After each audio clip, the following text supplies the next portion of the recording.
পরপরই মাথায় আসে কিছু ভাইরাল প্লেস যেগুলো ফেসবুক ইউটিউবে দেখে অভ্যস্ত, সকল জায়গাগুলোর কথা ভাবতেছিলাম। আর যেই ভাবা সেই কাজ। প্রথমেই চলে আসলাম পাথর দিয়ে বানানো পাহাড়ের মতো উঁচু একটি জায়গা, যেখান থেকে পানি পড়তে থাকে অনবরত। দেখতে একদম প্রাকৃতিক ঝর্ণার মতো হলেও এটা ছিল মানুষের হাতে বানানো একটি কৃত্রিম ঝর্ণা। কিন্তু দেখে বোঝার উপায় নেই, প্রথম দেখাতে কেউই বলতে পারবে না যে এটা কৃত্রিম। সুন্দর এই ঝর্ণা, সুন্দর এই ঝর্ণার চারপাশে পরিবেশ, আর এর থেকেও বেশি সুন্দর ঝর্ণার পানিতে থাকা এই রঙিন মাছগুলো। দুপুরবেলায় প্রচন্ড রোদের মাঝেও ছিল অনেক অনেক মানুষ। তার রিজন, নদীর পাশে ঠান্ডা বাতাসের মাঝে ও গাছের নিচে রিল্যাক্স করার মতো বসার জায়গা। বসে হঠাৎ করে খেয়াল করলাম বিশাল বড় এক নাগরদোলনা। 100 টাকা দিয়ে টিকিট কেটে উঠলাম। প্রতি বগিতে হাইস্ট 4 জন করে বসা যায়। পর্যাপ্ত ফাঁকা স্পেস, চারদিকের ভিউ জাস্ট দেখার মতো।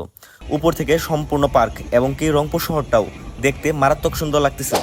সামনের দিকে সুইমিং পুল, বাম পাশে নদী, ডান পাশে সূর্য, আর মানুষের যে ক্রাউড, সবকিছু মিলিয়ে সারা জীবন স্মৃতিতে রাখার মতো একটা মোমেন্ট। নাগরদোলায় সর্বোচ্চ উপরে ওঠার পর হঠাৎ করে খেয়াল